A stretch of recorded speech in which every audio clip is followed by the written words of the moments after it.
تعالوا النهارده مش هتصدقوا احنا ازاي هنحول علبة الايس كريم دي لاشيك بوت ورد. زي ما انتم شايفين انا جبت العلبة وبدأت اقص الجزء اللي من فوق هيتقص معاكي بكل سهولة، وبعد كده جبت خيط المكرمية ده سمكه بيكون 4 مللي وهبدأ اثبته على الجزء اللي من فوق.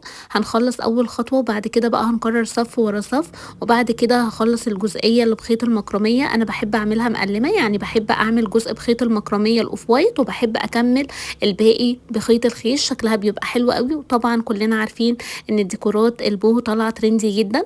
هخلص بقى العلبه كلها وهنعمل كمان القاعده من تحت. وفي نقطه انا مش عايزاكم تركزوا مع ان احنا ما بنبقاش قاصين العلبه من فوق مظبوطه، ممكن تكون مشرشبه معانا كده، كل ده بيتدارى معانا في الاخر. هتشوفوا دلوقتي قد ايه النتيجه طالعه مبهره وشكلها زي الجاهزه بالظبط. جبت بقى الشريط والسر كله في الشريط ده، بنبدا نداري بيه الاطار اللي من فوق، وده طبعا اساسي في شغلنا. لو هتعملي اعادة تدوير لاي حاجة عندك لازم يكون عندك الشريط ده. خلصتها وعملت عجينة الجبس والمية وصبيتها في العلبة، هنسيبها تنشف شوية. وبعد كده بقى عندنا الخطوة دي مهمة جدا، باقة الورد احنا ما بنجيبهاش ونثبتها زي ما هي.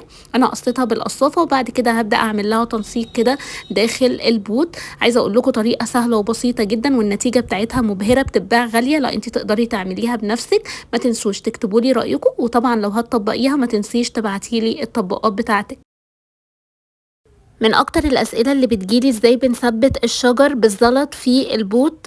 زي ما انتم شايفين كده دي بوت بستاند، واصلا انا شغاله على القصيص على طول، فبثبت الشجره في القصيص اللي انا شغاله عليه. جبت الشجره في طبعا طريقه، والطريقه ديت معروفه جدا بتاعه الفل. انا ما بحبش الفل خالص لانه مش عملي. دي افضل طريقه، بعمل عجينه الجبس والميه واسيبها تنشف شويه وبعد كده بثبت الشجره. وبعد كده بقى لما بتنشف تماما باجي بجيب الزلط، بيبقى حاجه بسيطه جدا، مش بملى البوت كلها زلط، بيتحط بس على الوش عشان يخلي الفينش بتاعنا شكله حلو ويداري الجبس. وهي دي الطريقه نقدر نستخدمها في البوتات اللي هي بتكون على الارض مش العاليه. وهنا بنستخدم القصيص الاسود الشعبي بتاع النباتات الطبيعيه، بنثبت فيه الشجره بنفس الطريقه، وبعد كده بنبدا نحط الشجره في البوت الخارجيه اللي هي بيكون عليها الديكورات والستايل بتاعنا. بس كده ما تنسيش تكتبي لي اسهل طريقه هتعملي بيها بوتات السقف الشلال. جبت المنظم ده وبعد كده جبت قماش الجوخ، بحدد طبعا الارتفاع اللي انا هبقى محتاجاه وببدا اثبت قماش الجوخ عليه، وبلزق الطرف اليمين على الطرف الشمال وبقفله من تحت. بعد كده جبت خيط الكردون ده بيكون 4 مللي مبطط، وبدات ان انا اعمل بيه الجزئيه اللي من فوق في البوت.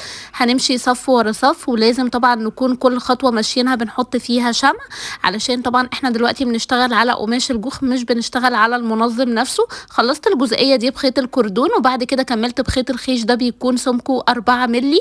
هنكرر الخطوه لحد ما هنخلصها كلها. الطريقه بسيطه ودايما بعملها معاكم.